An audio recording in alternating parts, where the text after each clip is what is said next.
Hello बच्चों, आइए आज के सेशन में आप सबका स्वागत है। आज के सेशन में हम डिस्कस करने वाले हैं बहुत ही इंपॉर्टेंट टॉपिक। जैसा कि आपको पता है, गया होगा नोटिफिकेशन, क्या है, वैद्युत रासायनिक श्रेणी से। वैद्युत रासायनिक श्रेणी बहुत ही इंपॉर्टेंट टॉपिक है। ये समझ जाइए कि आपका वो टॉपिक, वो जो कॉन्सेप्ट होता है, वो कॉन्सेप्ट आपके हर एक चैप्टर के रिएक्शन में लग जाते हैं। जो फिजिकल केमिस्ट्री की अभिक्रियाएं होती हैं, वो अभिक्रियाओं में क्या होता है, वो कॉन्सेप्ट लगते हैं। वैद्युत रासायनिक श्रेणी का उपयोग किया जाता है। आपको याद नहीं होता, आपको अंदाजा नहीं आता होगा, लेकिन उसका इस्तेमाल वहां किया जाता है। आज हम उसको बताएंगे पूरी तरह से। तो फटाफट पहले आ जाओ जल्द से जल्द। सब लोग को नमस्कार, सबको हेलो हाय, सब लोग को गुड इवनिंग बाबू, सब लोग को ढेर सारा प्यार। जल्द से जल्द आइए। ओके ओके, बहुत अच्छे। समीर कुशवाहा आ गए हैं और खूबी आ गए हैं, समीर आ गए हैं, जितेंद्र बाबू आ गए हैं, बहुत अच्छे। गुलशन रावत जी आ गए हैं और आगे गूगल बॉय भी आ गए हैं। गुरुदेव प्रणाम, बहुत अच्छे बाबू। सोनू आ गए हैं, अतुल कुमार आ गए हैं, बहुत अच्छे बहुत अच्छे। अंश गुप्ता आ गए हैं, अंश गुप्ता बच्ची, बहुत अच्छे। आगे ऋषभ जी, हाँ बिल्कुल बिल्कुल, सब लोग जल्द से जल्द आ जाओ। आज का सेशन आपका है विद्युत रासायनिक श्रेणी, जो कि आपको दिख रहा है हेडिंग में, और पूरी तरह से बताया जाएगा इलेक्ट्रोकेमिकल सीरीज क्या है, उसका इस्तेमाल कैसे किया जाता है, उसको कैसे याद करेंगे हम, शॉर्टकट भी बता देंगे आपको पूरी तरह से। कोई जल्दबाजी नहीं, क्या क्या याद करना है, क्या नहीं याद करना है, वो बताएंगे हम आपको। किस प्रकार के इस पे न्यूमेरिकल बनते हैं वो भी आपको बताएंगे, और किस प्रकार से हम इसका इस्तेमाल आगे भी कर सकते हैं वो भी हम बताएंगे। तो फटाफट आ जाओ, उसके बाद देखते हैं। बिल्कुल बिल्कुल, बहुत अच्छे। राहुल आ गए, मनोज आ गए, सूरज आ गए हैं, मुस्कान बच्ची आ गए, यश आ गए, रवि सिंह आ गए हैं, मानसी बच्ची भी आ गए, नीरज यादव आ गए हैं, बहुत अच्छे बहुत अच्छे। अश्वनी, रोहित, बहुत अच्छे। सब लोग जल्द से जल्द आ जाइए, उसके बाद स्टार्ट करते हैं। जो भी दिक्कत नहीं होनी चाहिए। जितेंद्र बाबू, वालेकुम अस्सलाम, आपने लिखा। गुलशन जी आए हैं, बहुत अच्छे बहुत अच्छे। गुलशन ने बगदाद कर दिया, वाह वाह। आइए, बिल्कुल सर, इंग्लिश में भी पढ़ाएंगे आप, बिल्कुल। इवनिंग में आए, इवनिंग में कि मॉर्निंग में? हाँ, इंग्लिश मीडियम के बच्चे अभी ना, अभी सब यूपी बोर्ड के बच्चे हैं, यूपी बोर्ड वाले ही हैं, तो यूपी बोर्ड का ही चल रहा है। बाकी कोई दिक्कत नहीं, हेडिंग तो हम बताते ही हैं इंग्लिश में वैसे, है ना। चलिए, बहुत अच्छे। नीतिक, हाँ निकिता, बहुत अच्छे। जूही, सब लोग आ गए हैं तो बहुत अच्छी बात है। सर आप लेट हो, वाह भाई वाह। स्मार्टी साहिल जी चिंता जिन करा लेट नहीं, हम लेट छोड़ेंगे, लेट हो। चलिए कोई बात नहीं। क्या मेरी आवाज आप लोगों के पास तक अच्छे से जा रही है? क्या मेरी आवाज आप लोगों के पास तक अच्छे से जा रही है? क्या मेरी आवाज आप लोगों के पास तक अच्छे से जा रही है? अगर जा रही है तो जल्दी बताओ, हम फिर आगे बढ़ें। अरे भाई स्मार्टी साहिल जी, आप चिंता काय कर रहे हो चलिए, बहुत अच्छे बहुत अच्छे। आई मिस यू सर, बहुत अच्छे, शुक्रिया बच्चे। अनुराग आ गए, नए बच्चे आए हैं, अनुराग। चलिए, मनमोहन यादव भी आ गए हैं, धीरेन्द्र कुमार आ गए हैं, अभय कुमार भी आ गए हैं, विष्णु कुशवाहा आ गए हैं। चलिए, आकाश सिंह आ गए हैं, आकाश बलिया के, बहुत अच्छे। तो स्टार्ट करते हैं अब हम।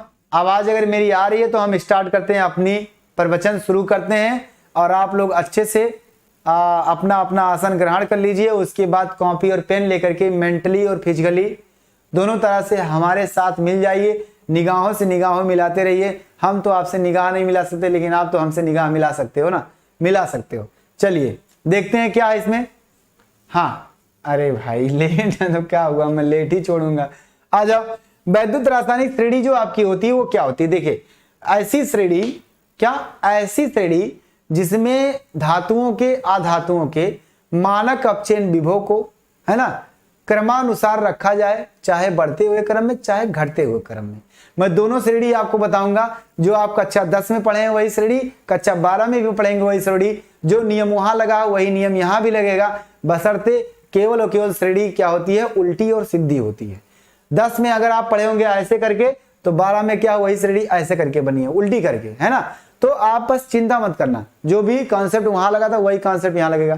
तो क्या कहा मैंने, धातुओं और अधातुओं के मानक अपचयन विभव को जिस क्रम में रखने पर जिससे श्रेणी जो प्राप्त होती है, उसी श्रेणी को वैद्युत रासायनिक श्रेणी कहते हैं। क्या कहा, क्या कहा हमने? धातुओं और अधातुओं के, है ना, धातुओं और अधातुओं के मानक अपचयन विभव को रखने पर जो सीरीज प्राप्त होती है, जो श्रेणी प्राप्त होती है, उसी को वैद्युत रासायनिक श्रेणी कहा जाता है। अब वो मानक अपचयन विभव किस क्रम में रखा गया वो मैं बताऊंगा। एकदम फिक्स मैं नहीं कहूंगा कि घटते क्रम में रखा जाएगा या बढ़ते क्रम में। क्यों? क्योंकि आपने कक्षा 10 में पढ़ा था, आपने कक्षा 10 में पढ़ा था घटते क्रम में, है ना, लेकिन कक्षा 12 में पढ़ेंगे बढ़ते क्रम में। तो क्या है, अलग अलग, बाकी नियम वही है, कॉन्सेप्ट वही है। तो देखते हैं क्या थ्योरी तो मैंने बोल दिया। धात्विक अधात्विक तत्वों के उनके मानक इलेक्ट्रोड विभव के क्रम से रखने पर जो श्रेणी प्राप्त होती है वैद्युत रासायनिक श्रेणी कहलाती है। ये बात बोल दिया, और ये बात मैंने बोला, ये बात ये भी नहीं बोला। चलो देखते हैं श्रेणी पहले दिखा देते हैं आप लोगों को। श्रेणी कहां गया भाई, श्रेणी ये है। अब श्रेणी जो लिखी है, इस बात को ध्यान से सुनना, समझने की कोशिश करना, देखना क्या है। ये क्या है, मैंने 2 सीरीज लिखी है, मैंने 2 श्रेणी लगा दी है, इसलिए 2 चार्ट लगाया। आप कंफ्यूज मत होना, दोनों का नियम एक ही है, केवल उल्टी सीधी है। यहां क्या सोना ऊपर है, ये भी मानक अपचयन विभव की श्रेणी है। यहां क्या है, इलेक्ट्रोड है, और ये क्या है, इलेक्ट्रोड रिएक्शन है, मतलब इलेक्ट्रोडों पर जो अपक्रियाएं होती हैं वो है। और ये क्या है, वोल्ट है ना, मानक अपचयन विभव है। यानी यहां मानक अपचयन विभव लिखा है, यहां क्या लिखा है आपका, इलेक्ट्रोड पर होने वाली अपक्रिया, और यहां लिखा है जो आपका इलेक्ट्रोड है, जिस धातु का इलेक्ट्रोड होगा वो है। ठीक, अगर आपको दिख रहा है तो बताना सर दिख रहा कि नहीं दिख रहा। यहां जो लिखा है वो दिख रहा कि नहीं दिख रहा। जौनपुर का लाडला गुरुदेव प्रणाम, हम भी आ गए हैं, बहुत अच्छे बच्चे। फर्स्ट चैप्टर है, नहीं फर्स्ट चैप्टर नहीं है, ये आपका है तीसरा चैप्टर। ये बताओ आपको दिख रहा है ये, चलिए जूम जूम, अच्छा जूम करने, देखिए यहां क्या लिखा है, गोल्ड लिखा है, और यहां क्या है, Au+3 से 3 इलेक्ट्रॉन लिया, और Eu क्या हो गया, न्यूट्रल हो गया, Au हो गया। इसका मानक अपचयन विभव क्या है, 1, यानी प्लस में 1.43। फिर क्या है आपका सिल्वर का, सिल्वर का क्या, प्लस में 0.880। कॉपर का है प्लस में 0.34, और हाइड्रोजन का है 0, इस बात को पकड़ के रखना।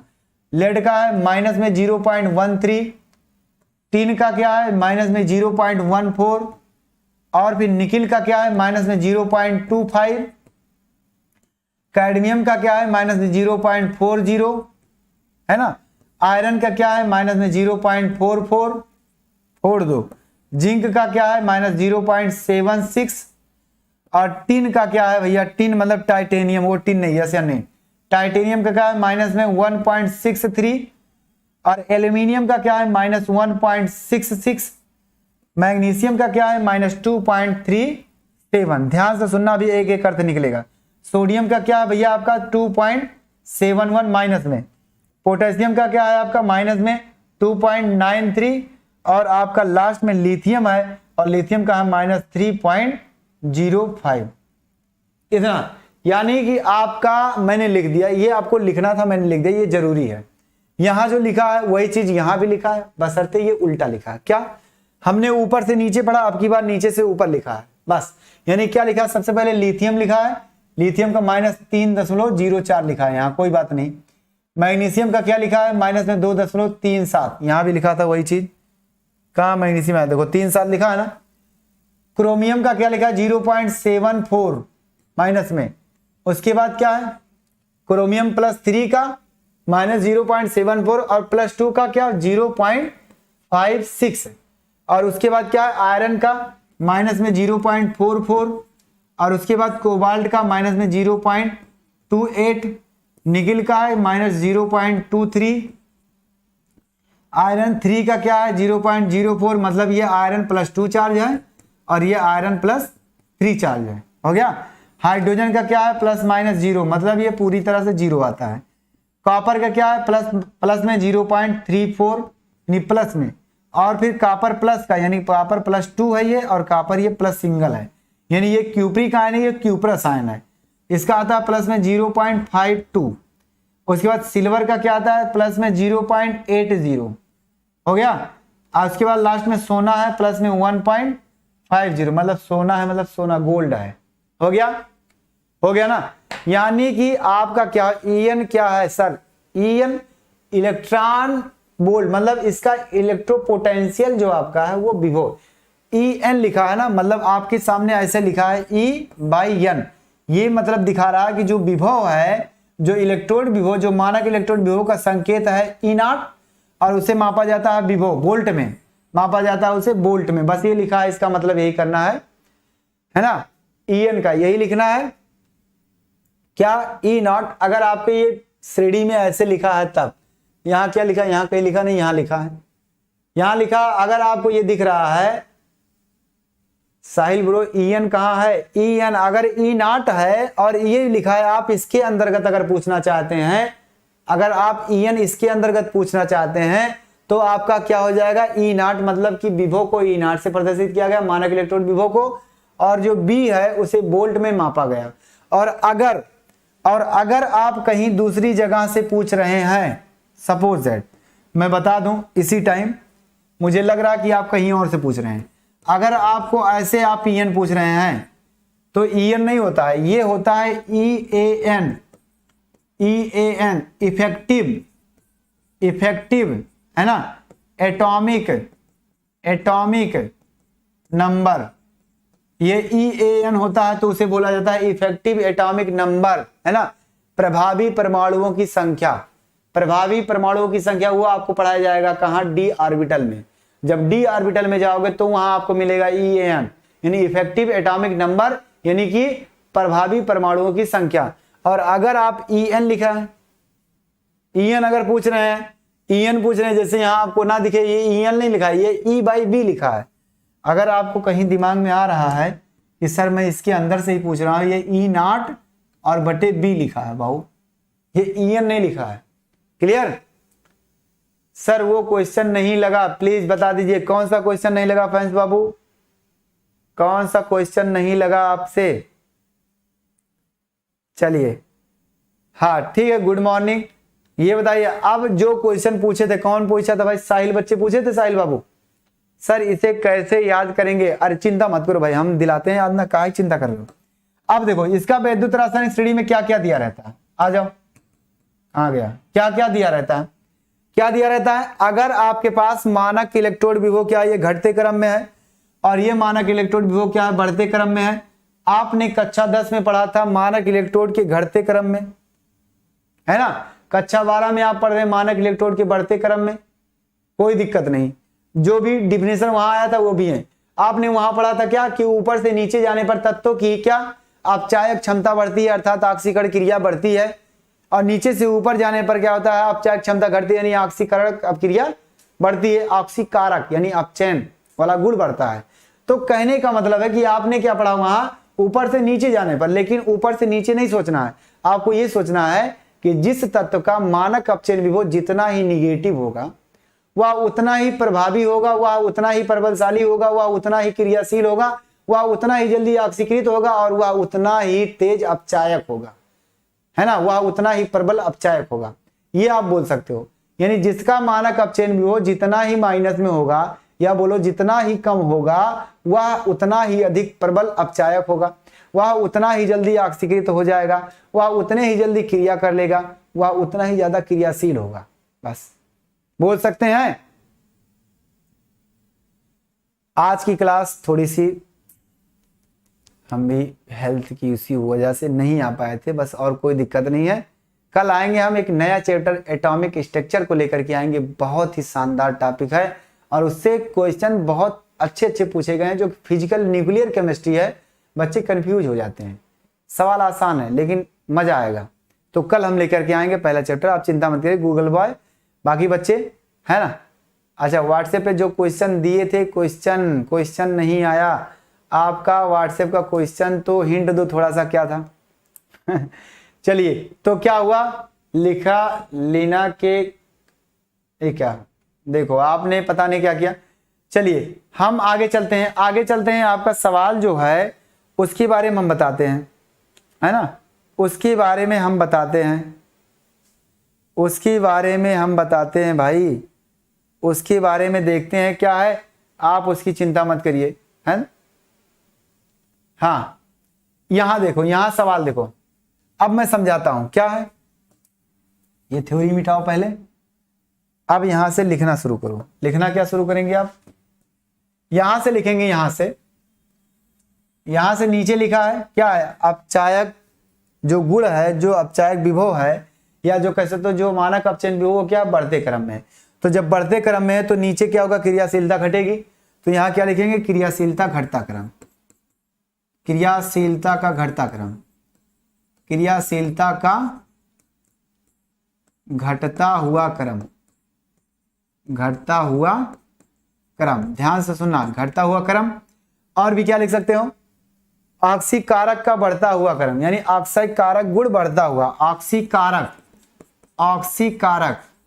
अब इसमें कंफ्यूज होंगे बच्चे, ऑक्सीय कारक का बढ़ता क्रम, ऑक्सीय कारक का मतलब होगा अपचयन, ध्यान से समझना, है ना। और जब ऊपर से नीचे जाए, नीचे से ऊपर जाएगा तो क्या होगा, अब नीचे से ऊपर ना ले जाओ, यहीं आप लिख दो इसमें, इसमें लिख दो, इसमें मतलब कि इसमें लिख दो, इस वाली श्रेणी के लिए, इस वाली श्रेणी के लिए क्या है, अगर आप ऐसे लिख रहे हो तो इस वाली श्रेणी के लिए वही चीज उल्टी हो जाएगी। मतलब क्या, ऑक्सीय क्रियाशीलता, जो क्रियाशीलता क्या वो घटता क्रम नीचे है, लेकिन क्या ऊपर क्या होगा, बढ़ता क्रम, है ना। ऊपर क्या होगा भैया, बढ़ता क्रम, है ना, ऊपर क्या होगा, बढ़ता क्रम होगा। तो यहां से हम क्या लिखेंगे, तीर कुछ इस तरह से लगाएंगे, तीर कुछ इस तरह से लगाएंगे। यहां क्या लगाएंगे, अगर आप इस तरह से लिखे हो तो जो थ्योरी वहां लिखे हो वही थ्योरी यहां लिख सकते हो, यानी कि क्रियाशीलता का घटता क्रम नीचे से ऊपर, लेकिन क्रियाशीलता का बढ़ता क्रम क्या होगा, नीचे होगा इसमें। तो आपको कंफ्यूज नहीं होना भाई, देखो मैं यही समझाना चाहता हूं कि आप बस एक टॉपिक पकड़िए और उसमें क्या है, किसके कार्य बता रहा है ना। हाँ मुझे याद आ गया, चिंता मत करो। देखिए जो आपका टॉपिक बता रहा है उसमें अरे भाई गुड मॉर्निंग नहीं, है ना, वेट कर रहा हूं मैथ की क्लास, अच्छा मॉर्निंग से वेट करो प्रियंका बच्ची, चलिए हाँ कोई बात नहीं। यहां से अगर आपको बढ़ता हुआ क्रम ये दिखा रहा है तो इसका जो माइनस अपचयन विभव क्या है, माइनस में है, यानी कि माइनस में अपचयन विभव जितना ही ज्यादा होगा, अर्थात जितना ही ज्यादा मानक अपचयन विभव क्या होगा, माइनस में होगा, वह उतना ही अधिक क्रियाशील होगा। तो यहां हम लिखेंगे क्या, क्रियाशीलता का बढ़ता क्रम, है ना, क्रियाशीलता का, क्रियाशीलता का बढ़ता क्रम हो गया। और उसके बाद क्या, अपचायक का बढ़ता क्रम। अब अपचायक और ऑक्सीय कारक हम दोनों अभी बताते हैं एक स्लाइड में। अब याद करने की बात जो आती है, बच्चे कह रहे हैं सर याद कैसे करें, ठीक, याद करने के लिए आपको सिर्फ और सिर्फ इसी हाइड्रोजन को पकड़ना है, हाइड्रोजन को आप पकड़ लो। हाइड्रोजन के नीचे जितने भी तत्व हैं वो अधिक क्रियाशील हैं, और हाइड्रोजन के ऊपर जितने भी तत्व हैं वो क्या है, कम क्रियाशील हैं। यहां भी हाइड्रोजन कहां है भाई, यहां है, यहां भी हाइड्रोजन यहां है, यानी कि आपके श्रेणी में हाइड्रोजन के ऊपर, इस वाले श्रेणी से, अगर इस वाले श्रेणी से बोलना चाहोगे तो ये बोलोगे हाइड्रोजन के ऊपर जितने भी तत्व हैं वो अधिक क्रियाशील हैं, हाइड्रोजन के नीचे जितने भी तत्व हैं वो कम क्रियाशील हैं, है ना। और यहाँ इस वाली श्रेणी को अगर देख करके बोलोगे तो क्या कहोगे, हाइड्रोजन के ऊपर जितने भी तत्व वो कम क्रियाशील हैं और हाइड्रोजन के नीचे जितने भी तत्व वो अधिक क्रियाशील हैं। अगर बात मैं बोल रहा हूं तो कंफ्यूज मत होना, मैं दोनों में एक ही कॉन्सेप्ट लगाया। क्या लगाया, जिसका मानक अपचयन विभव जितना ही ज्यादा निगेटिव होगा वह उतना ही अधिक क्रियाशील होगा। तो मैंने मानक अपचयन विभव वाले को निगेटिव देखा और कहा कि क्रियाशील है ना। यहां भी मैंने कहा ऊपर क्रियाशील है तो ऊपर भी तो माइनस में है, इस श्रेणी में माइनस में है कि नहीं है, यानी कि माइनस में अगर अपचयन विभव है तो हम कहेंगे कि क्रियाशील है, चाहे जहां हो, चाहे वो ऊपर हो चाहे नीचे हो। बताओ ये टॉपिक समझ में आया, ये टॉपिक समझ में आया जो अभी भी मैंने बताया कि हाइड्रोजन के ऊपर और नीचे वाले, जल्दी बताइए। अच्छा क्लियर नहीं दिख रहा, आपके सामने बुक होगा, आपके सामने बुक होगा, जल्दी बताओ क्या आपको ये समझ में आया। चलिए मैं बताता हूं, देखो आपको एक नया स्लाइड में ले लूं, हाँ चलिए मैं आपको बताता हूं, देखते हैं। देखो मैं एक स्लाइड ले लेता हूं, एक नया स्लाइड ले लेता हूं, है ना, एक नई स्लाइड लेता हूं, एक नई स्लाइड में ले लेता हूं। अगर, है ना, यहां से लिखता हूं,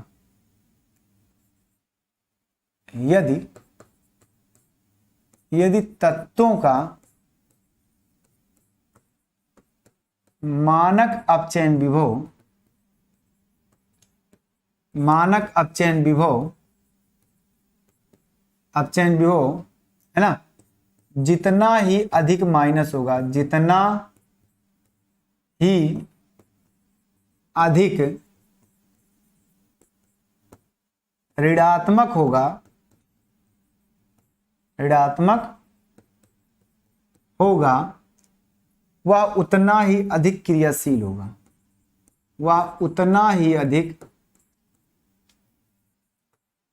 उतना ही अधिक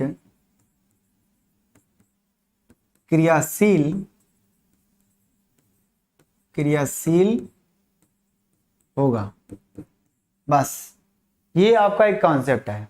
आगे बात करते हैं। अब इसकी तुलना किससे किससे करते हैं, देखो देखो ध्यान से देखो। अगर मानक अपचयन विभव,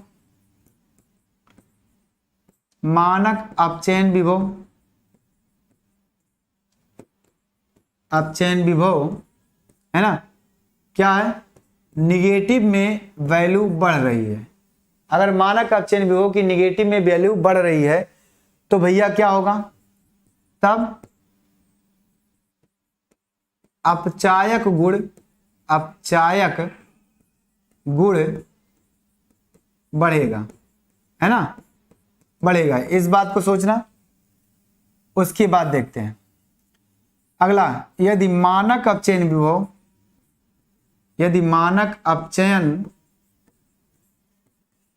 विभव की वैल्यू पॉजिटिव में बढ़ रही है ना, तब वह अपचायक गुण बढ़ेगा। यानी कि तब क्या होगा, ऑक्सीकारक गुण बढ़ेगा। क्या, ऑक्सीकारक गुण बढ़ेगा, ऑक्सीकारक गुण बढ़ेगा। ध्यान से सुनना, ऑक्सीकारक गुण बढ़ेगा। अब यहां से बात आती है इस तरह, ऑक्सीकारक क्या होता है ना, ऑक्सीकारक क्या होता है, अपचायक क्या होता है। ध्यान से सुनना।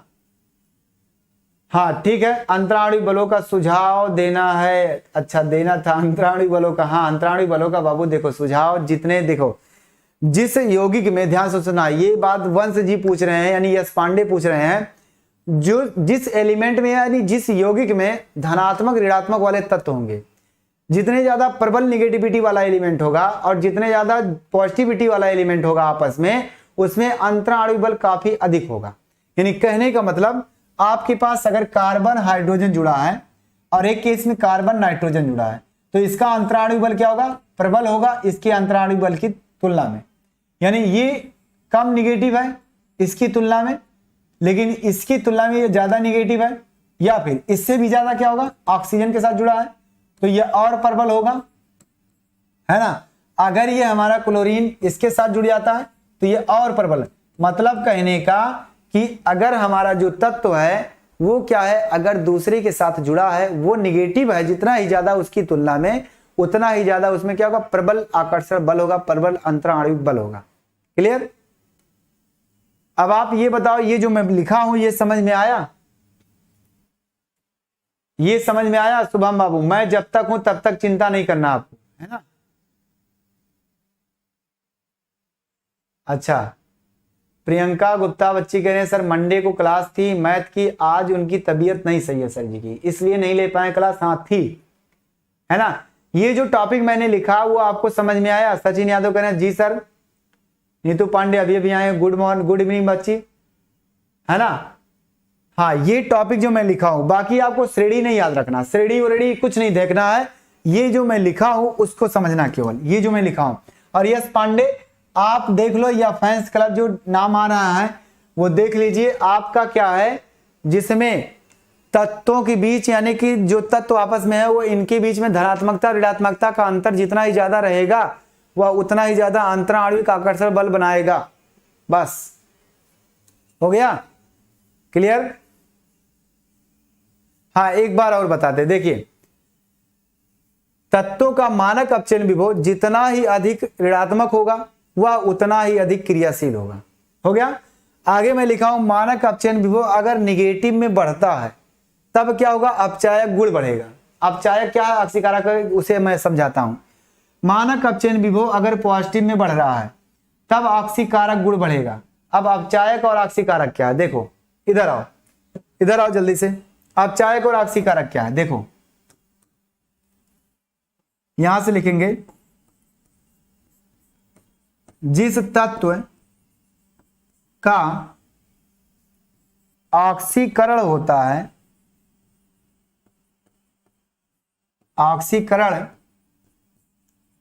होता है उसे अपचायक कहते हैं। बस उसे अपचायक कहते हैं। यानी अपचायक का मतलब क्या, ऑक्सीकरण, है ना। ये हो गया। दूसरा दूसरा क्या, जिस तत्व का अपचयन होता है, वही बात है उल्टी, जब जिस तत्व का अपचयन होता है उसे ऑक्सीकारक कहते हैं। ऑक्सीकारक कहते हैं। हो गया। हाँ, मानक अपचयन वो निगेटिव घटे तो कोई बात नहीं, अगर निगेटिव घटा इसका मतलब पॉजिटिव में जा रहा है ना। अगर निगेटिव घट रहा है इसका मतलब पॉजिटिव में जा रहा है। हाँ, आवर्त सारणी तो एक दिन में बताएंगे भाई, याद करने का भाई, बहुत अच्छे डायलॉग है उसमें, है ना।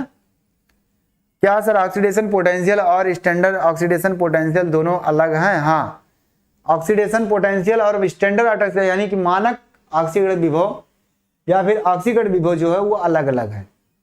मानक कब होगा? जब उसका विलयन की सांद्रता 1 कर दी जाए, यानी 1 मोलरता कर दी जाए, उसका तापमान 25 डिग्री सेल्सियस कर दिया जाए, और उसके बाद उसमें जो प्रेशर आ रहा है वो भी 1 वायुमंडलीय दाब कर दिया जाए, तब वहां जो आएगा वो क्या आएगा? आपका मानक हो जाएगा, है ना, उसका स्टैंडर्ड हो जाएगा वो, बस और कुछ नहीं।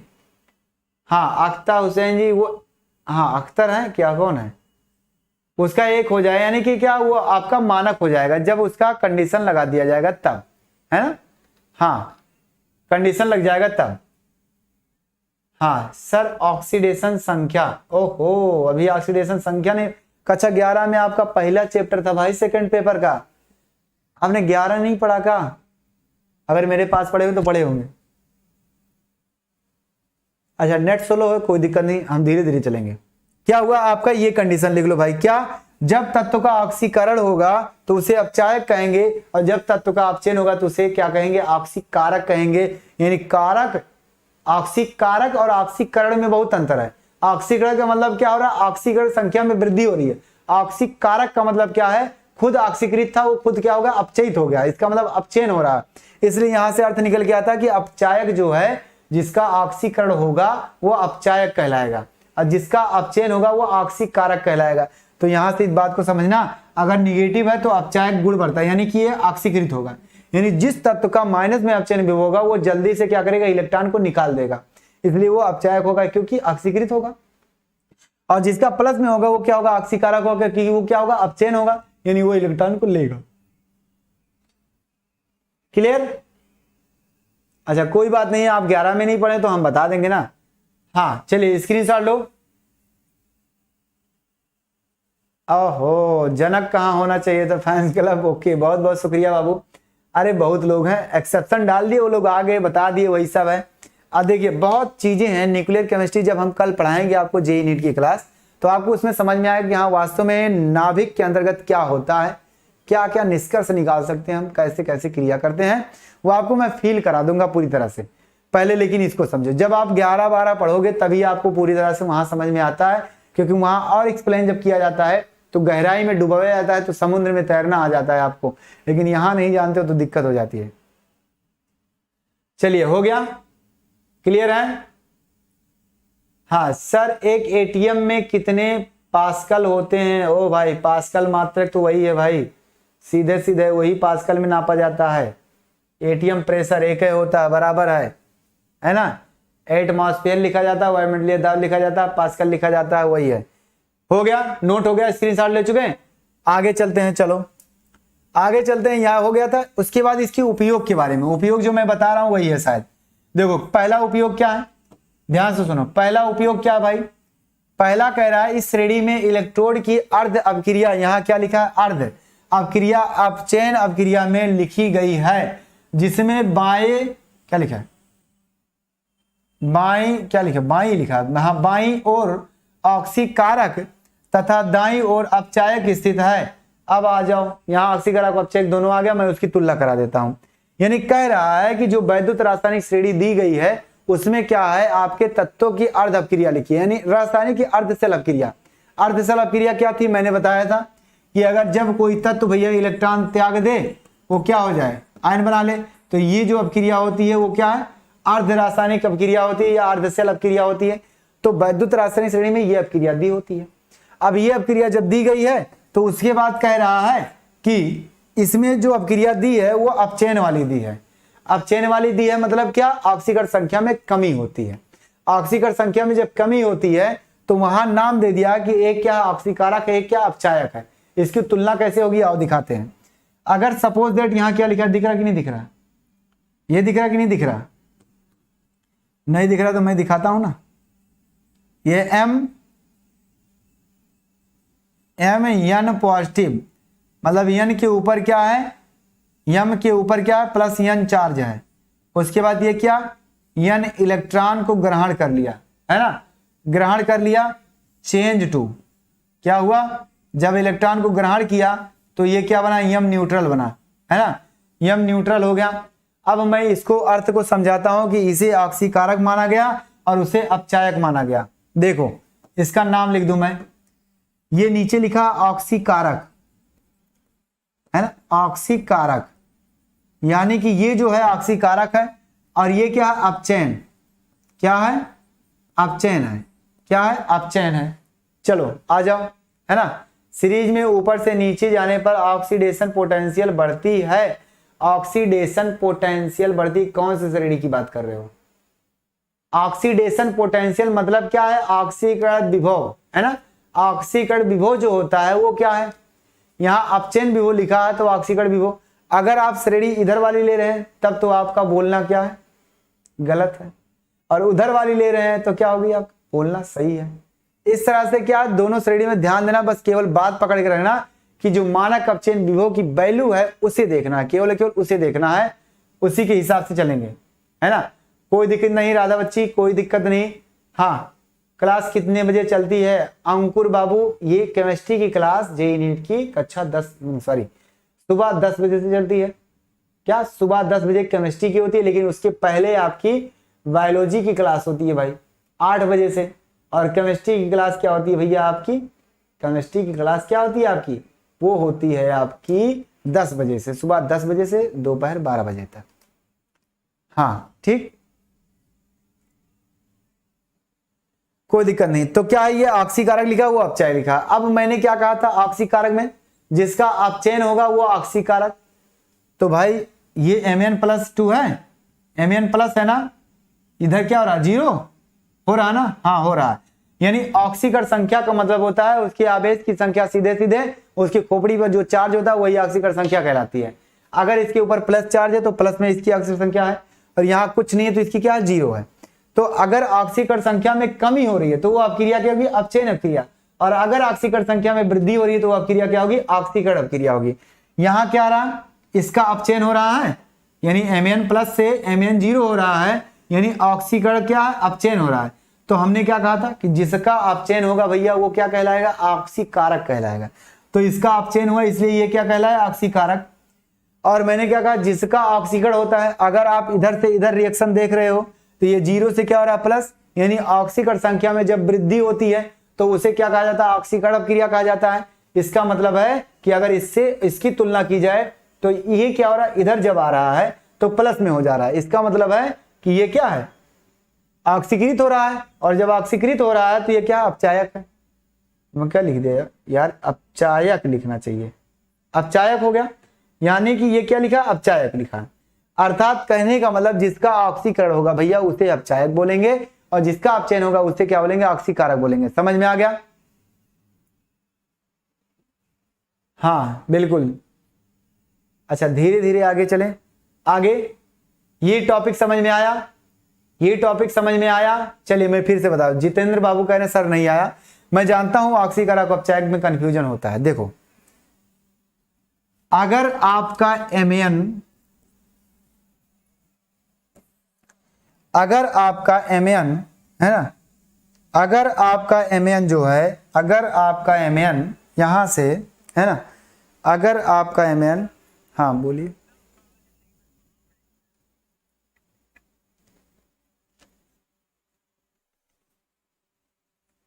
चलिए हो गया।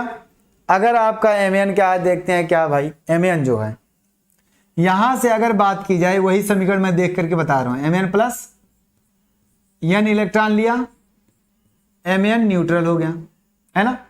अगर वही रिएक्शन में उल्टा लिख दूं, Mn न्यूट्रल क्या किया, Mn पॉजिटिव चार्ज हुआ, क्या किया, n इलेक्ट्रॉन त्याग दिया। जरा ध्यान से देखना, मैंने क्या कहा था, जिसका ऑक्सीकरण होता है वो क्या होता है, अपचायक होता है। जिसका अपचयन होता है वो क्या होता है, ऑक्सीकारक होता है। तो भैया इसका इधर से इधर जब गया तो क्या हुआ, अपचयन, अपचयन हुआ ना। तो ये किसका काम करेगा, ऑक्सीकारक का। किसका, ऑक्सीकारक, ऑक्सीकारक का काम किया। और मैंने क्या कहा, जिसका ऑक्सीकरण होता है वो अपचायक का काम करता है, यानी जिसका ऑक्सीकरण होगा तो इसकी ऑक्सीकरण संख्या में वृद्धि हो रही है उधर, जब इधर गया तो ये क्या हुआ, ऑक्सीकरण हुआ, ऑक्सीकरण। और जब ऑक्सीकरण हो गया तो इसको क्या बोलेंगे हम, अपचायक। क्या बोलेंगे भैया, अपचायक। बताओ अब समझ में आया कि नहीं आया, बताओ अब समझ में आया कि नहीं आया, जल्दी बताओ। कंफ्यूजन होता है मुझे पता है, लेकिन अब नहीं होगा। बताओ अब समझ में आया कि नहीं आया। अच्छा बार बार भूल जाते हो, कोई दिक्कत नहीं यार, अपनी लाइफ में जोड़ दो, है ना, अपनी रियल लाइफ में जोड़ दो। चलिए बहुत अच्छे, जल्दी बताइए, अपचायक और ऑक्सीकारक समझ में आया, अपचायक और ऑक्सीकारक समझ में आया। यस सर, चलिए बताइए पहले, आपको समझ में आया, ये बताओ आपको समझ में आया। अतुल यस सर, है ना, Sahil yes sir, Himanshu yes sir, Divya जी सर, जितेंद्र यस सर। चलिए अब आ गया समझ में, तो अब आगे टॉपिक बढ़ाते हैं, अब आगे टॉपिक बढ़ाते हैं। ध्यान से सुनना क्या क्या होगा इसमें। ये पहला नियम, दूसरा क्या है इसमें, दूसरा क्या, दूसरा तो नहीं, यहाँ तो बहुत बड़ा लिखा है, अच्छा लिख दिया सब। यहाँ एक चीज अच्छी बात लिखी है, देखो अच्छी चीजें क्या लिखी हैं, इसके आधार पर, जब ऑक्सीकारक और अपचायक के आधार पर, ऑक्सीकारक और अपचायक के आधार पर, ध्यान से सुनना, आधार पर इलेक्ट्रोड विभव अपचयन विभव कहलाता है। मतलब कि जो समीकरण दिया है, जो श्रेणी में आपका समीकरण दिया था अपचयन वाला, अपचयन वाला मतलब ऑक्सीकरण संख्या में कमी हो रही थी, वहां जो विभव निकल के आता था उसे अपचयन विभव कहा जाए। क्यों, क्योंकि अपचयन हो रहा था तो वहां इलेक्ट्रोड का जो विभव होगा वो अपचयन विभव होगा। ये बोल दिया क्या भैया, अपचयन विभव, है ना, रिडक्शन पोटेंशियल जिसे बोलते हैं। यदि आगे बोला, यदि वे अपक्रियाएं ऑक्सीकरण के रूप में लिखी जाएं, अगर मान लो वही अपक्रिया ऑक्सीकरण के रूप में लिखी जाए तो उसमें प्राप्त इलेक्ट्रोड विभव जो होगा ऑक्सीकरण विभव होगा। यानी कि वही अपक्रिया अगर हम ऑक्सीकरण में लिख दें, ऑक्सीकरण में लिख दें तो क्या होगा, प्राप्त इलेक्ट्रोड विभव ऑक्सीकरण हो जाएगा। यानी कहने का मतलब है कि आपने अभी अभी एमएन पॉजिटिव को क्या किया भैया, एमएन न्यूट्रल कर दिया, है ना। ये अपचयन हो रहा तो हमने क्या कहा, अपचयन विभव। क्या कहा, अपचयन विभव। इसका जो विभव होगा वो क्या होगा, अपचयन विभव, यानी ई नॉट होगा, है ना। लेकिन अगर मैं इसी को उल्टा कर दूं, रिएक्शन, इसी रिएक्शन को क्या करूं हम, उल्टा कर दें, तो इसी को हम बोल देंगे ऑक्सीकरण विभव। क्या बोल देंगे, ऑक्सीकरण विभव बोल देंगे। बस इतनी सी बात है भाई, ऑक्सीकरण विभव बोल देंगे, क्या दिक्कत है ना। हाँ क्या बोल रहे हैं रिया बच्ची, रुको जरा थोड़ी देर रुको, आ रहा आराम आराम। क्या है कि अगर मैं उसी समीकरण को अपचयन विभव लिखा है तो लिखा है अपचयन विभव बोलेंगे, लेकिन उसी समीकरण को अगर उल्टा कर दिया जाए, ऑक्सीकरण कर दिया जाए, तो उसकी विभव को क्या बोल देंगे, ऑक्सीकरण विभव बोल देंगे। लेकिन परिवर्तन कहां होगा, परिवर्तन यहां होगा। अगर ये समीकरण क्या लिखा है, ऑक्सीकरण लिखा है, यहाँ 0, यहाँ +2 हो जा रहा है, इसका मतलब ऑक्सीकरण संख्या में वृद्धि हो रही है, ये हो गया। अब यहाँ क्या, अपचयन विभव लिखा है ना, +2 से क्या हो रहा है, न्यूट्रल हो रहा है, इसका मतलब ये अपचयन है। जब अपचयन है तो इसका इलेक्ट्रोड विभव क्या है, इतना दिया है, जो कि विद्युत रासायनिक श्रेणी में दिया था, यानी ई नॉट ही लिखा है, माइनस में 0.76 वोल्ट। लेकिन जब हम उसी समीकरण को ऑक्सीकरण कर देंगे तो वही विभव क्या होगा, ऑक्सीकरण विभव हो जाएगा, लेकिन उसके चिन्ह में परिवर्तन हो जाएगा। क्या, यहाँ प्लस आ जाएगा। इस बात को समझना, अगर माइनस है तो प्लस और प्लस है तो माइनस। इस बात को नोट करना कि जो आपका ऑक्सीकरण विभव होगा वो क्या है, अपचयन विभव के चिन्ह से परिवर्तन होता है। तो यहां से लिखने का मतलब क्या, यहां से अगर आपका एक फार्मूला बनना चाहता है तो बनेगा क्या, ऑक्सीकरण विभव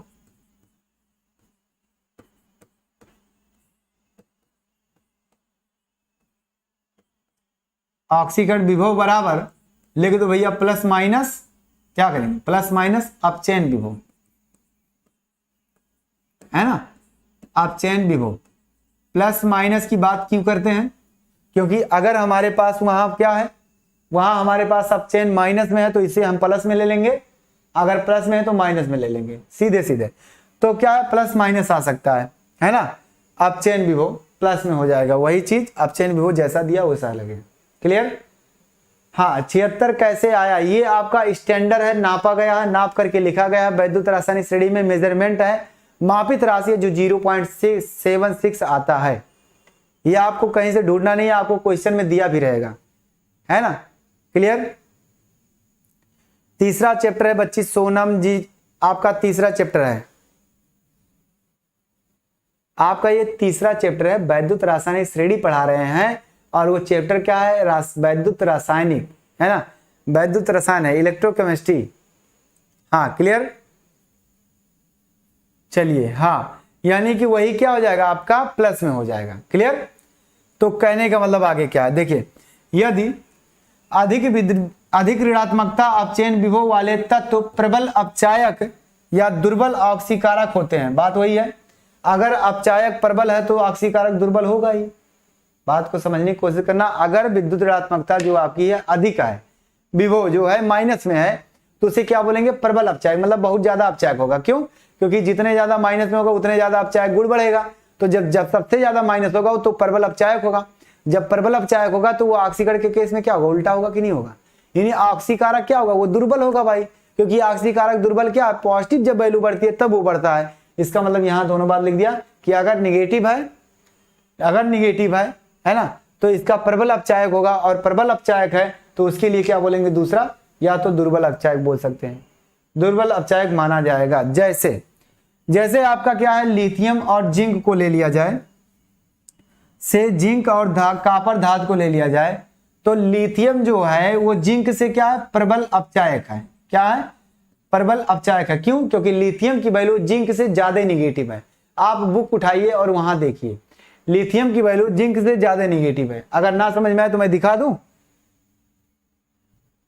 लिथियम कहां है, यहां नीचे है। लिथियम 0.05 या 3 पॉइंट ये लिखा है, चलो 3 पॉइंट यानी कि माइनस में 3.04।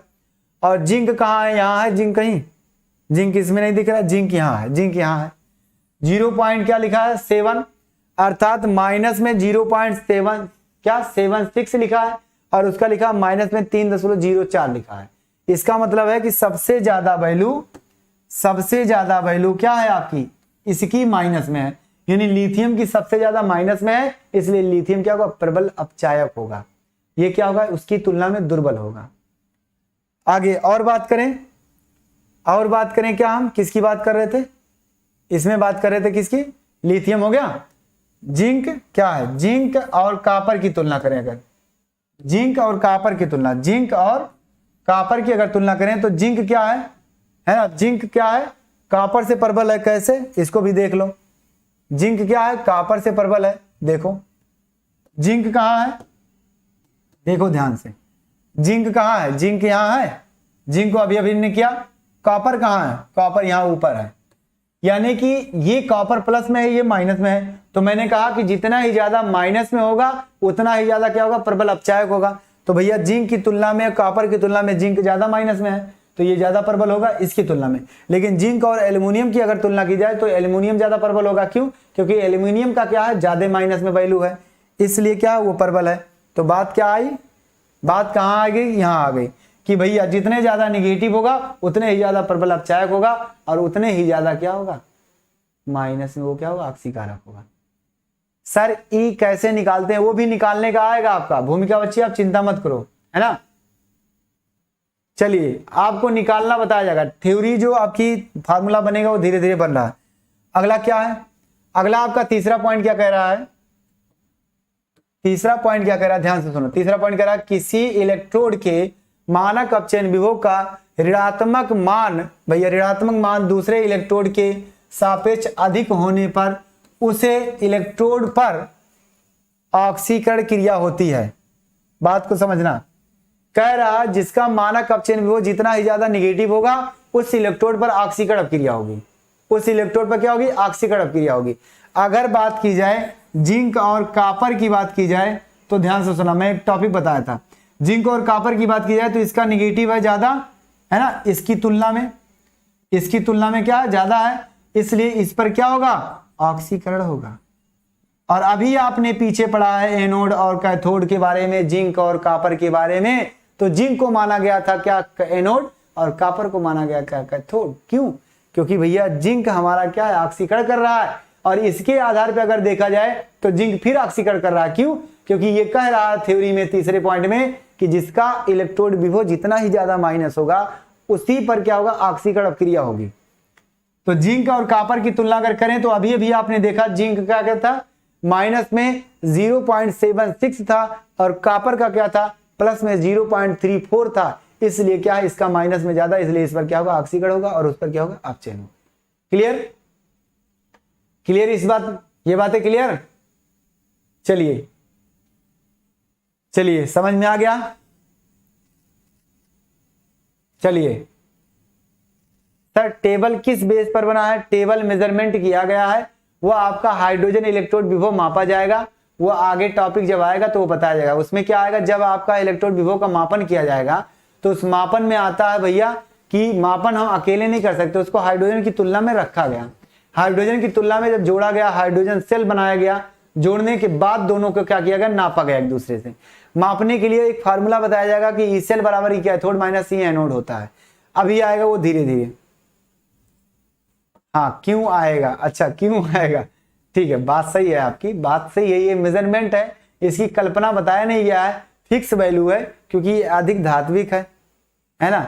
आप ये सोचोगे सर कहां से आया, तो उसके लिए भी खोज के बताया जाएगा, ऐसी बात नहीं है। लेकिन मेरे हिसाब से जो आता है ये क्या है, आपका मानक अपचयन विभव जब आपके हाइड्रोजन की तुलना में मापा जाता है किसी तत्व का, तो वहां वैल्यू अलग अलग होती है।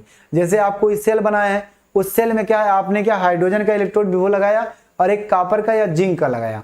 कॉपर और जिंक का लगाने के बाद आपको उस सेल में जो विभव उत्पन्न हो रहा है वो पहले से पता हो गया। कैसे? जब आपने बल्ब लगाया तो बल्ब जब जला तो आपको पता है कि कितने वोल्ट पे वो जलता है, वो वोल्ट वाला पता चल गया, यानी विभव पता चल गया पूरे सेल का।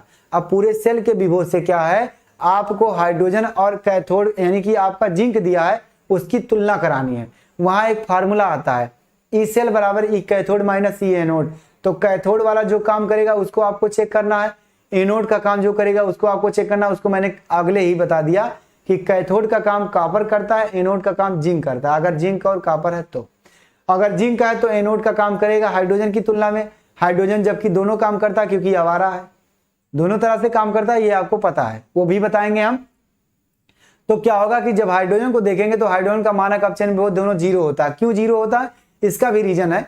इसका रीजन ये है कि जो मानक अपचयन विभव उसका आता है वो जीरो इसलिए होता है क्योंकि हाइड्रोजन हमारा दोनों तरह से कार्य करता है, यानी ऑक्सीकरण अपक्रिया भी देता है और अपचयन अपक्रिया भी देता है।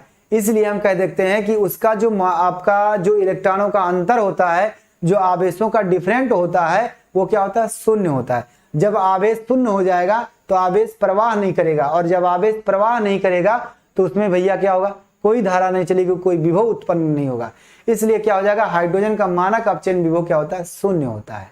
हो गया, इसलिए वहां रखेंगे शून्य, बचेगा केवल क्या, एक इलेक्ट्रोड जिंक और एक सेल विभव पता है आपको, इसलिए उसके बराबर कर देंगे। क्लियर?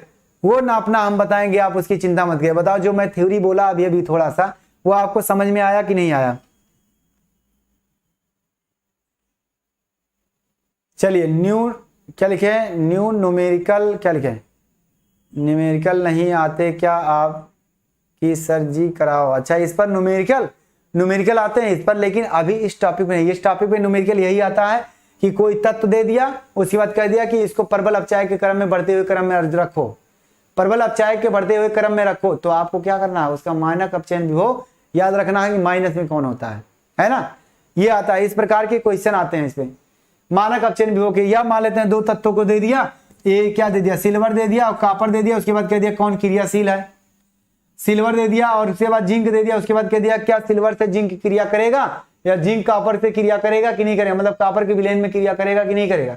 इस तरह के सवाल आते हैं, बहुत आसान आते हैं, उस सवाल का हिंट हम देंगे। आओ आगे दिखाते हैं, आगे देखो क्या है अगला, इलेक्ट्रोड ध्रुव का कार्य करता है ना, जबकि दूसरे इलेक्ट्रोड पर अपचयन क्रिया होती है, यानी कि जिस पर ऑक्सीकरण हो गया उसके दूसरे इलेक्ट्रोड जो होगा उस पर क्या होगा, अपचयन हो जाएगा। इसको मैंने पहले बताया। आगे फिर क्या लिखा है, जिसके फलस्वरूप वह कैथोड या धनात्मक इलेक्ट्रोड ध्रुव आया ना का कार्य करता है। जैसा कि मैंने बताया था कि जो कैथोड होता है वो धनात्मक होता है, अगले डिस्कस में, अगले वीडियो में बताया था। वो सारी चीजें यहां जोड़ रहे हैं, आपको जोड़ना पड़ेगा भाई, जब तक जोड़ोगे नहीं तब तक नहीं समझ में आएगा। आगे आओ, स्क्रीनशॉट रुक जाओ, लेना है ना। कैथोड से E0 निकालते हैं, कैथोड से E0 क्या, कैथोड से इलेक्ट्रॉन निकलते हैं। अच्छा ये पूछ रहे हो ना ना ना ना, इस सब क्रिया में कैथोड पर इलेक्ट्रॉन आते हैं, मैंने दूसरे लेक्चर में बताया है। कैथोड पर इलेक्ट्रॉन आते हैं, एनोड से इलेक्ट्रॉन निकलते हैं। कब, रासायनिक सेल जो होगा आपका वो होगा, वो आप वैद्युत अपघटनी सेल की बात मत करना, आप पीछे जो पढ़े हैं आप कैथोड माइनस होता है वहां मत सोचना, होता वही है। लेकिन मैंने निष्कर्ष भी बताया यूट्यूब वाली क्लास में, जो आपकी दूसरा लेक्चर दिया गया, वहां मैंने खूब अच्छे से निष्कर्ष किया, सभी बच्चों का कंफ्यूजन दूर हो गया था कि सर प्लस माइनस क्यों होता है ना। चलिए हाँ, कोई बात नहीं, पढ़ाएंगे अदिति बच्ची, कोई बात नहीं, है ना। हाँ, आप लोग जब तक समझ नहीं जाओगे तब तक नहीं छोड़ेंगे भाई। आगे चौथा क्या, इस श्रेणी में तत्वों की अपचायक क्षमता क्या होती है, ऊपर से नीचे की ओर क्या है, चलने पर क्रमशः बढ़ती है। बात किया ना, अपचायक क्षमता मतलब क्या है, ऑक्सीकृत ऊपर से नीचे जाने पर बढ़ती है। आ जाओ, जो जितने ज्यादा क्या होगा, धनात्मक होगा उतने ज्यादा बढ़ेगा। देखो लिखा है aluminium, magnesium, calcium, beryllium, potassium, lithium, सबसे ज्यादा लिथियम की माइनस में वैल्यू होती है, इसलिए हम बोलेंगे इसका अपचायक गुण क्या है, बढ़ता है। इसका मतलब ये सबसे ज्यादा क्रियाशील भी है, यानी आप ऐसे बोल सकते हो क्रियाशीलता, है ना, क्रियाशीलता भी बोल सकते हो भाई, क्रियाशीलता भी बोल सकते हो, है ना, ठीक। हाँ बिल्कुल हम पढ़ाते हैं, हाँ बिल्कुल रूपल मौर्य, बहुत अच्छे। आगे आते हैं, इसमें भी लिखा है कुछ तत्वों को, क्या, क्लोरीन और उसके बाद आयरन, फिर जिंक लिखा, फिर सोडियम लिखा है। सोडियम का मानक अपचयन विभव सबसे ज्यादा निगेटिव है, इसलिए ये भी क्या होगा, अधिक क्रियाशील होगा, और इसको भी बोलेंगे अपचायक क्षमता का बढ़ता हुआ क्रम। क्लोरीन, क्लोरीन, ब्रोमीन, आयोडीन क्या है, आप जानते हैं कि आवर्त सारणी में ऊपर से नीचे जाते हैं तो जितने जल्दी इलेक्ट्रॉन निकालेगा उतने ज्यादा क्या होगा, उसका मानक अपचयन विभव माइनस में होगा। क्यों, क्योंकि आपको पता है कि जितना ज्यादा अपचयन विभव होगा माइनस में, वह उतना ही ज्यादा प्रबल ऑक्सी क्या होगा, अपचायक होगा, और जब अपचायक है तो वो क्या करता है, इलेक्ट्रॉन निकालता है। तो जितने ज्यादा क्या है इलेक्ट्रॉन निकालेगा वह उतने ज्यादा क्या होगा, अपचायक होगा, वह उतना ही ज्यादा माइनस में अपचयन विभव करेगा। ठीक, क्लियर हो गया।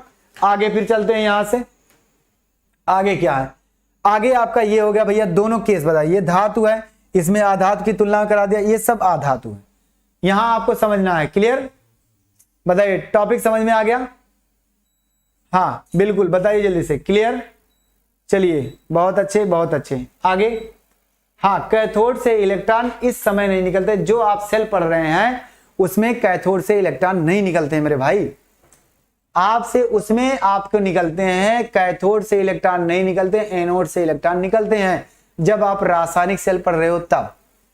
क्लियर, हाँ बिल्कुल। अच्छा क्वेश्चन देख लिया करो प्लीज। अच्छा क्वेश्चन क्या है, पिकाचू कहां से हो, चलिए पिकाचू किसका नाम भाई, चलिए बताइए आपको समझ में आया ये टॉपिक, ये टॉपिक समझ में आया। हाँ स्क्रीनशॉट ले लो भाई, स्क्रीनशॉट ले लो। आगे चलते हैं, अगला आपका थोड़ी देर, ज्यादा देर नहीं, परेशान मत हो, बहुत अच्छे अच्छे टॉपिक मैं बता रहा हूं। फिर आ गया और भी सब इंपॉर्टेंट है ये क्वेश्चन यही बनेगा आपका, धातुओं का धन विद्युती गुण ऊपर से नीचे की ओर चलने पर क्या होती है भैया, बढ़ती है। यानी आपके आवर्त सारणी किसकी बात कर रही है, आपके आवर्त सारणी किसकी बात कर रही है, जो इधर बना था, जो इधर आवर्त सारणी बना था उसमें मानक अपचयन विभव क्या, नीचे की तरफ जाते समय माइनस में बढ़ता है। तो जब माइनस में बढ़ता है तो वो अपचायक गुण बढ़ता है, यानी अपचायक गुण बढ़ता है, इसका मतलब इलेक्ट्रॉन निकालने का गुण बढ़ता है, इसका मतलब वो ऑक्सीकृत होता है, ऑक्सीकृत होता है तो इलेक्ट्रॉन निकालता ही है, इसका मतलब हम बोलेंगे क्या, वो धन विद्युती है, प्रबल धन विद्युती है, तभी तो इलेक्ट्रॉन निकाला जल्दी से। यानी कि यही बात बोला कि ऊपर से नीचे जाने पर क्या होगा आपका, यानी कि क्या, धात्विक गुण अर्थात धनायन बनाने की प्रवृत्ति बढ़ती है। यहां क्रम लिखा भैया, क्रम लिख दिया और जो क्रम लिखा वही क्रम याद कर लो, यही एलिमेंट याद करो, उससे ज्यादा मत याद करो। Silver, copper, iron, zinc, magnesium, sodium हो गया, यानी silver, copper, iron, zinc, magnesium, sodium, यही तो है, यही तो है, silver, copper, iron, zinc, magnesium, sodium. फटाफट बोल दो, ये आपका क्रम है, इसी पे सवाल ज्यादा आते हैं। यानी कि आपका सबसे ज्यादा अच्छा धातु कौन है? सोडियम है। क्यों? क्योंकि भैया वो आवर्त सारणी जो आपकी विद्युत रासायनिक श्रेणी है उसमें उसका मानक अपचयन विभव सबसे ज्यादा निगेटिव है, वो सबसे ज्यादा प्रबल है, प्रबल अपचायक है, इसलिए वो ऑक्सीकृत होगा, और ऑक्सीकृत होगा इसका मतलब वो इलेक्ट्रॉन निकालेगा, और जो इलेक्ट्रॉन निकालता है वो प्रबल धातु माना जाता है, इसलिए उसे बोलेंगे धातु। क्लियर? क्लियर? चलिए क्लियर है, आगे चलते हैं। जबकि इस श्रेणी में आधातु का ऋण विद्युती गुण ऊपर से नीचे जाने पर क्रमशः घटता है। सही बात है भाई, आधातु है तो कहां इलेक्ट्रॉन निकालेगा वो, और आधातु क्या क्या है? अपचायक विभव जो होता है वो क्या होता है भैया? वो अपचयन विभव क्या होता है? प्लस में होता है, इसलिए वो क्या बोलेंगे हम? उसका गुण घटता है, धातु गुण। तो जैसे फ्लोरीन, क्लोरीन, ये देखो क्या कर दिया, यहां चिन्ह ऐसा रहेगा, उल्टा कर दो, है ना, ये क्रियाशील होता था अभी तक, लेकिन क्या धातु गुण घट रहा है, तो हम बोलेंगे फ्लोरीन सबसे ज्यादा, क्लोरीन, फिर ब्रोमीन, फिर आयोडीन सबसे कम, है ना। ध्यान देना, अभी आपने पढ़ा था इसके पीछे इसका उल्टा क्रम, इसका उल्टा क्रम क्या था? अपचायक क्रम था। अपचायक मतलब क्या? आपका ऑक्सीकृत गुण, है ना, और लेकिन अब की बार क्या है? ये अपचयन वाला है ना, अपचयन वाला है। ठीक, यह स्तर। आगे चलिए, अच्छी बात है। आगे अगला रिडॉक्स युग्मो, युग्मो में जिस युग्म का अपचायक प्रबल होता है उसका भैया संगत ऑक्सीकारक दुर्बल होता है। सही बात है, जिसका अपचायक गुण ज्यादा होगा उसका संगत ऑक्सीकारक क्या होगा? कम होगा भाई, कम होगा ना, हर हाल में कम होगा। अब एग्जांपल हम देते हैं, देखो, दुर्बल होता है तथा जिस युग्म का ऑक्सीकारक प्रबल होता है उसका अपचायक दुर्बल होता है। मतलब कि दो तत्व आपस में ऐसे लिखे रहेंगे आपको, जैसे एक प्लस लिखा है और एक क्या लिखा है? न्यूट्रल लिखा है। ये दोनों युग्म है ना, दो तत्व हैं। अगर इसको मानते हैं प्रबल मानते हैं, प्रबल अपचायक मानते हैं, तो ये क्या होगा? ये क्या होगा? अरे भाई क्या होगा? अरे दुर्बल होगा, ये दुर्बल होगा, बस ये दुर्बल होगा। क्यों? क्योंकि उसकी तुलना की जाती है एक दूसरे से, है ना। तुलना कैसे करते हैं? आओ दिखाते हैं हम यहां से। इसका स्क्रीनशॉट लो, पहले इसका स्क्रीनशॉट लो, उसके बाद आगे चलते हैं। कंफ्यूज नहीं होना आपको, जरा सा भी कंफ्यूज नहीं होना है, और हम कंफ्यूजन नहीं होने देंगे जब तक है तब तक, है ना। हाँ दिव्या बच्ची बहुत अच्छे। आगे स्क्रीनशॉट ले चुके, आ जाओ, चलो आगे देखते हैं। आगे क्या है? ये है उदाहरण के तौर पे आ गया, उदाहरण के तौर पे यहां से आ गया। क्या लिखा है? लिथियम प्लस लिथियम, रिडॉक्स युग्म में लिथियम धातु प्रबल अपचायक है ना, और लिथियम प्लस आयन दुर्बल ऑक्सीकारक। क्या? दुर्बल ऑक्सीकारक। यानी कहने का मतलब कि लिथियम को क्यों कहा गया? क्योंकि आप जानते हैं कि लिथियम प्लस से एक इलेक्ट्रॉन लिया और ये क्या कर दिया? लिथियम इलेक्ट्रॉन लेकर के न्यूट्रल हो गया। अब आपको पता है कि जिसका ऑक्सीकरण होता है वो क्या? अपचायक है। तो इसका इधर देखोगे तो ऑक्सीकरण हो रहा है, इसलिए क्या है? अपचायक है ना, अपचायक है। लेकिन अगर इसको इधर से इधर देखा जाए तो ये क्या हो रहा है? अपचयन हो रहा है। तो ये क्या? ऑक्सीकारक है, ऑक्सीकारक है, ऑक्सीकारक। अगर ये इलेक्ट्रॉन जल्दी निकाल रहा है तो ये क्या हुआ? प्रबल अपचायक हुआ। तो भैया इसकी तुलना में ये दुर्बल हुआ कि नहीं हुआ? इसकी तुलना में ये दुर्बल हुआ क्योंकि ये ऑक्सीकारक है, इसलिए बोलेंगे क्या? ये ऑक्सीकारक हो गया। ऐसे ही आपका कॉपर +2 से कॉपर है, रिडॉक्स क्रिया में कॉपर धातु दुर्बल अपचायक है, तो कॉपर क्या होगा? अपचायक। क्या होगा? प्रबल ऑक्सीकारक होगा। क्यों? क्योंकि इसका मानक अपचयन विभव जो होता है वो धनात्मक होता है। तो धनात्मक जिसका होगा वो क्या होगा? दुर्बल अपचायक होगा। और जब दुर्बल अपचायक होगा तो उसका उल्टा जो होता है रिएक्शन वो क्या होता है? प्रबल होगा। कैसे? इसको देखो, इसको देखो, ध्यान से देखो इसको। जैसे आपने क्या किया? एल्यूमिनियम नहीं लिथियम था, है ना। अब ये जो एग्जांपल था वही देखना है। क्या था? लिथियम प्लस लिखा था और लिथियम न्यूट्रल लिखा था। इसका मतलब होगा कि लिथियम क्या है? लिथियम इलेक्ट्रॉन ले करके क्या हो गया, लिथियम न्यूट्रल हो गया। इसका मानक अपचयन विभव जो है वो दे दिया है माइनस में 3.05 दे दिया वोल्ट, है ना। अब इसका जो लिथियम उल्टा कर दो, lithium plus lithium, sorry plus नहीं रहेगा यहां, लिथियम इलेक्ट्रॉन निकाल करके लिथियम क्या हो रहा है, प्लस बना रहा है। तो इसका जो अपचयन विभव होगा, ऑक्सीकरण विभव होगा, वो क्या हो जाएगा, प्लस में हो जाएगा ना, प्लस में हो जाएगा। अब जब प्लस में हो जाएगा तो मैं एक चीज बताने जा रहा हूं, देखो लिथियम प्लस लिथियम न्यूट्रल, यानी लिथियम धातु क्या था, लिथियम धातु का अपचयन विभव, लिथियम धातु का अपचयन विभव अगर क्या माइनस में है तो लिथियम धातु क्या होगा भैया, लिथियम धातु का अपचयन विभव निगेटिव है तो लिथियम जो होगा प्रबल अपचायक होगा, क्योंकि लिथियम का काम है जल्दी से इलेक्ट्रॉन निकाल देना, प्रबल अपचायक होगा। और अगर इसी का लिथियम क्या है भैया, दुर्बल हो गया, यानी लिथियम का ऑक्सीकरण विभव क्या होगा, लिथियम का ऑक्सीकरण विभव अगर धनात्मक आ गया है ना, और यदि लिथियम का ऑक्सीकरण विभव, ध्यान देना, ऑक्सीकरण विभव है ना, धनात्मक आता है, यानी कि पॉजिटिव होता है, तब ध्यान से देखना, अगर मैंने लिथियम को उठाया था निगेटिव किया तो इधर वाला एलिमेंट उठाया, उसको लिखा लिथियम प्रबल अपचायक। अगर मैं फिर लिथियम को उठा रहा हूं, उसको ऑक्सीकृत किया तो इधर वाला ही एलिमेंट उठाएंगे, उसे बोलेंगे प्रबल दुर्बल ऑक्सीकारक। क्या बोलेंगे, लिथियम प्लस क्या है, दुर्बल, लिथियम प्लस दुर्बल ऑक्सीकारक। समझ में आ गई बातें, समझना ध्यान से भाई, घुमा घुमा के बातें होती हैं और कुछ नहीं, है ना। समझ में आ गई बातें, ये बताओ ये टॉपिक समझ में आया। ये तो अभी दूसरे नियम में था, लेकिन इस नियम में अंतर्गत आया। इसका एग्जांपल दो युग्म। अब युग्म अगर लिखे गए हैं तो ऐसे लिखा जाएगा, ध्यान देना, इसको ऐसे लिख सकते हैं या ऐसे लिख सकते हैं। अगर आप ऐसे लिख रहे हैं तो ये क्या है, ऑक्सीकरण वाला है ना, ऑक्सीकरण युग्म है।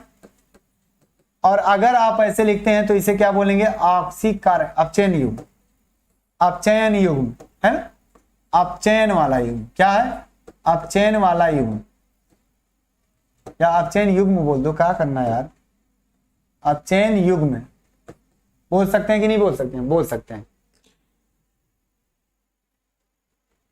चलिए चलिए जल्दी बताओ किसका क्या प्रूफ हो गया। अच्छा बातें चल रही है, चलिए नूरगुल बच्चे बाबू कोई दिक्कत नहीं, बताइए ये समझ में आया।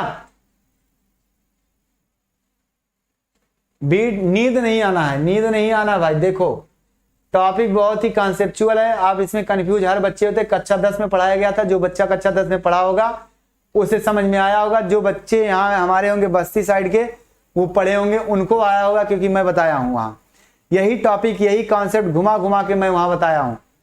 कक्षा 10 में जो बच्चा हमसे पढ़ा होगा, यानी कि हमारे बस्ती जिले के जो बच्चे यहाँ हैं, वो समझ रहे होंगे, वो समझ गए होंगे। और मुझे उम्मीद है सब लोग समझ गए होंगे भाई, कोई डाउट नहीं है ना। यस सर समझ में आ गया, हाँ ठीक, चलिए बहुत अच्छे, समझ में आ गया। Yes sir, yes sir, yes sir, smarty Sahil आ गया सर, हाँ आ गया sir. Son of lord Shiva बच्चे आ गया सर, बिल्कुल आ गया, हाँ सर, है ना। चलिए आ गया सर, समझ में आ गया, बहुत अच्छे बहुत अच्छे बहुत अच्छे। ऑक्सीकरण और अपचयन की डिफिनीशन बता दीजिए विशाल बाबू। ऑक्सीकरण और अपचयन की, जिस तत्व की ऑक्सीकरण संख्या में वृद्धि होती है उसे ऑक्सीकरण, सीधा सीधा ये 11 का मेथड। जिस तत्व के ऑक्सीकरण संख्या में कमी होती है उसे अपचयन। कक्षा 10 के मेथड से क्या है, कक्षा 10 में आपने पढ़ा होगा, जिस तत्व में क्या, जिसमें क्या, अरे भाई जिसमें क्या है, ऑक्सीजन जुड़ता है वो ऑक्सीकरण अपक्रिया कहलाता है, और जिसमें हाइड्रोजन जुड़ता है वो अपचयन अपक्रिया कहलाता है। बस यही बात है ना। कक्षा 10 के मेथड से आपने डिफिनीशन पढ़ा होगा ऑक्सीकरण अपचयन का, कि जिसमें ऑक्सीजन जुड़े वो ऑक्सीकरण, और जिसमें अपचयन हाइड्रोजन जुड़े वो अपचयन, या फिर जिसमें ऑक्सीजन निकले वो अपचयन और जिसमें हाइड्रोजन निकले वो ऑक्सीकारक। यही ना, ये पढ़े थे। लेकिन क्या है भैया, लेकिन आपने कक्षा 11 में क्या पढ़ा कि ऑक्सीकरण संख्या में जब वृद्धि होती है तो उसे ऑक्सीकरण अपक्रिया कहते हैं, और जब ऑक्सीकरण संख्या में कमी होती है तो उसे अपचयन अपक्रिया कहते हैं। कक्षा 10 का डिफिनीशन भी यही कहता था, लेकिन वहां तत्व का नाम डाल दिया था। कक्षा 11 का डिफिनीशन भी यही कहता है, वहां तत्व था, यहाँ तत्व नहीं है। तत्व के कारण ही ऑक्सीकरण संख्या में कमी और वृद्धि होती है। जब ऑक्सीजन को जोड़ा जाएगा तो ऑक्सीकरण संख्या में वृद्धि हो जाती है। क्यों? क्योंकि ऑक्सीकरण संख्या ऑक्सीजन की क्या होती है, माइनस में होती है। जब उसको उठा के उधर ले जाते हैं तो प्लस हो जाती है, तो वृद्धि होगी। और जब हाइड्रोजन जोड़ा जाता है तो हाइड्रोजन क्या क्या होता है, प्लस होता है। उसको उठा के उधर ले जाते हैं तो माइनस होती है। यानी जब ऑक्सीकरण संख्या में हाइड्रोजन जुड़ेगा तो ऑक्सीकरण संख्या में कमी होगी, यानी कि कमी हो रही है तो अपचयन हो रहा है। यानी हाइड्रोजन जुड़ा था तब भी अपचयन, कमी हो रही है तब भी अपचयन, दोनों बातें एक ही है। अगर ऑक्सीजन जुड़ता है तो ऑक्सीकरण संख्या में क्या हो रही है, वृद्धि हो रही है ना। तो ऑक्सीकरण यानी ऑक्सीजन जुड़ा तो ऑक्सीकरण, ऑक्सीकरण संख्या में वृद्धि हुई तो ऑक्सीकरण। क्लियर? यही बात है भैया, और कोई दिक्कत नहीं है। यानी कक्षा 10 के मेथड में भी वही था, बस केवल वहां रूप बदला था, यहां रूप नहीं बदला, थोड़ा सा अलग कर दिया है ना। क्लियर? अच्छा, 11 वाला मेथड याद रहता, अच्छा भी है। ठीक है, ऑक्सीकरण संख्या में वृद्धि ऑक्सीकरण, ऑक्सीकरण संख्या में कमी अपचयन, है ना। चलिए, बहुत अच्छे बहुत अच्छे।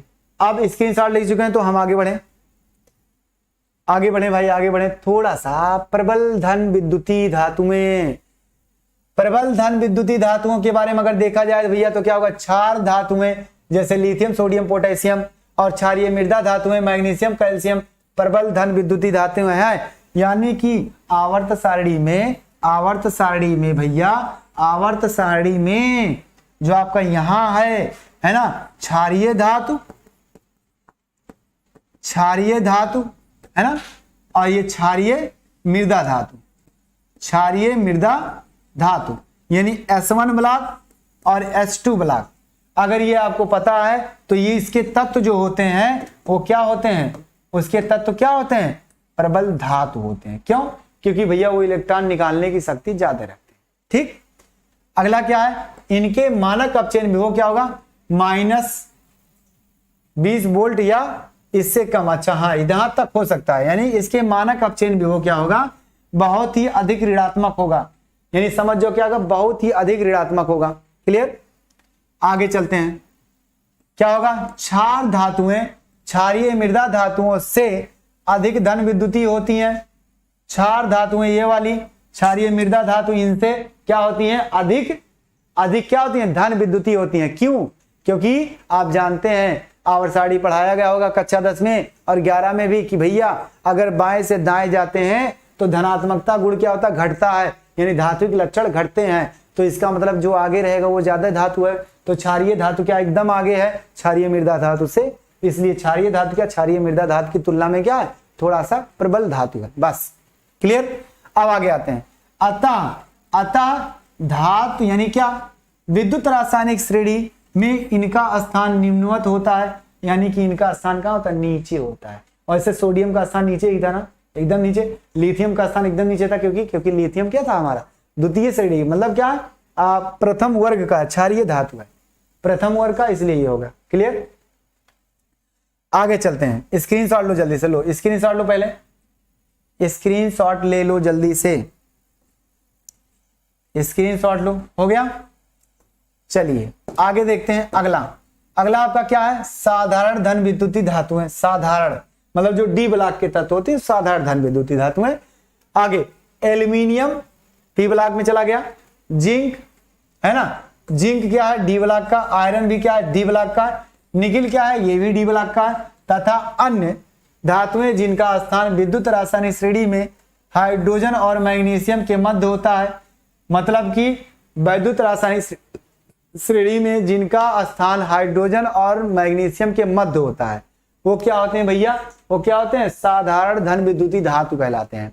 जैसे आपके पास आयरन है और क्या है, जिंक है, निकिल है और एल्यूमिनियम है, ये सब क्या है, ये सब साधारण धन विद्युतीय धातु हैं। क्लियर? इनका स्थान विद्युत रासायनिक श्रेणी में हाइड्रोजन और मैग्नीशियम के बीच में होता है। क्लियर? चलिए, इसका मतलब यहां से आप समझ सकते हैं कि ये निकिल क्या निकिल और क्या एल्यूमिनियम और क्या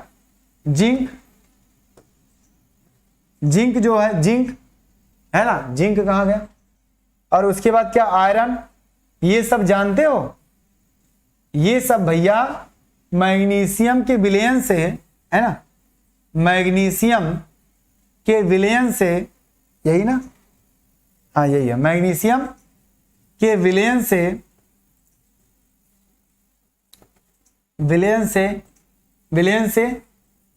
क्रिया नहीं करेंगे, है ना, रिएक्शन नहीं होगा। इस बात को सोचना जरा, क्या बोला मैंने, निकिल है, एल्यूमिनियम है, जिंक है, आयरन है, ये हमारे जो हैं वो मैग्नीशियम के विलयन से क्रिया नहीं करेंगे। मतलब कहने का कि मैग्नीशियम का कोई विलयन होगा, अगर उसमें ये धातुएं मिलाई जाती हैं तो उसमें विस्थापन अपक्रिया नहीं होगी। क्या? विस्थापन अपक्रिया नहीं होगी। इसका मतलब क्या हुआ भैया कि सही बात है, ये हमारा वैद्युत रासायनिक श्रेणी में मैग्नीशियम से ऊपर है परंतु हाइड्रोजन से नीचे है। लेकिन अगर आपका, लेकिन यही चीज यानी कि निकिल, एल्यूमिनियम और जिंक और आयरन, अगर आपका भैया ये हाइड्रोजन के विलयन से कर रहा है, हाइड्रोजन का कोई जलीय विलयन हो, है ना, हाइड्रोजन युक्त जलीय विलयन, तो ये क्या होगा, क्रिया संपन्न हो जाएगी। क्यों? क्योंकि हाइड्रोजन से नीचे है, ये सब तत्व के हाइड्रोजन से नीचे हैं तो ये अधिक क्रियाशील है, तो हाइड्रोजन को हटा देंगे। लेकिन मैग्नीशियम से क्या है, नीचे नहीं है, तो मैग्नीशियम से जब नीचे नहीं है तो इनका मानक अपचयन विभव क्या, मैग्नीशियम से कम है, और जब कम है तो ये कम क्रियाशील है, और जब कम क्रियाशील है तो क्या होगा, यही होगा ना। यानी कि प्लस में है, यानी माइनस में बात मत सोचना। माइनस में अगर सोचना तो कहना कि ये ज्यादा है, माइनस में सबसे ज्यादा इसका मैग्नीशियम का है, तो मैग्नीशियम जब माइनस में तो ये अधिक क्रियाशील है और ये कम क्रियाशील है इसकी तुलना में। क्लियर? चलिए आगे चलें, स्क्रीनशॉट लो जल्दी से, स्क्रीनशॉट लो जल्दी से। चलिए, बहुत अच्छे बच्चे स्क्रीनशॉट ले चुके हैं भाई, तो हम चलते हैं जल्दी से अगले स्लाइड पे। सर आज एक बात बोलो, आज आपको देखकर बहुत डर लग रहा है? क्यों ऐसा है, सोते नहीं है क्या रात में? अच्छा, आंखें देखकर हाँ भाई, नींद आज मैं पूरा दिन जगा हूँ, रात में भी जगा था। हाँ ठीक। अश्विनी बच्ची कह रहे हैं सर आज आपको देख कर के बहुत डर लग रहा है। डरो मत, हम इंसान हैं, है ना।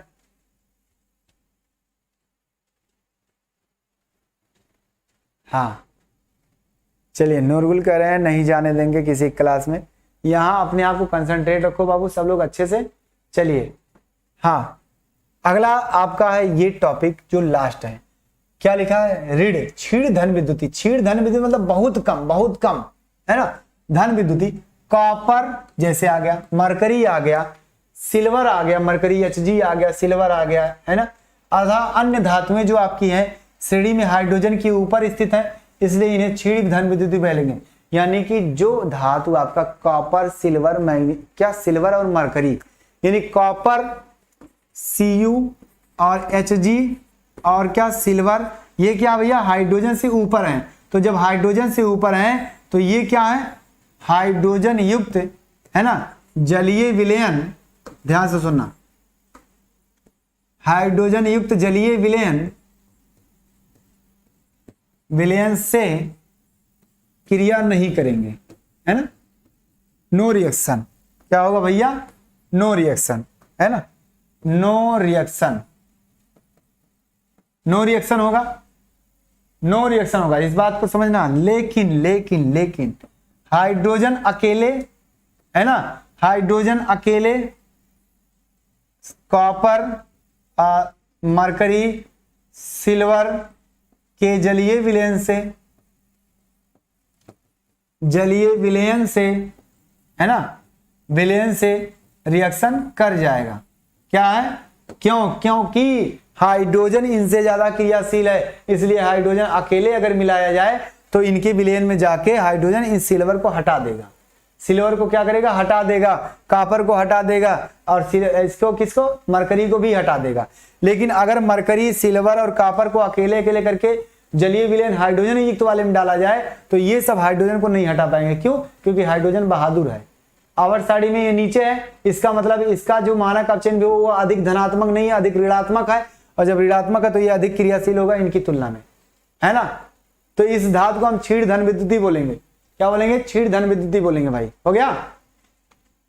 चलो भाई, आज हमारी आंखें देख के डर लग रही है तो हम चल रहे हैं, धन विद्युती धातु बोलते हैं। अगला स्लाइड क्या है? Thank you.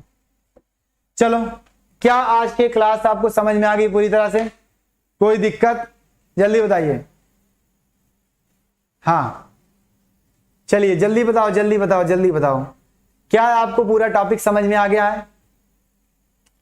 क्या आपको पूरा टॉपिक समझ में आ गया है? क्या आपको आज का सेशन जो बताया गया वो पूरा समझ में आया?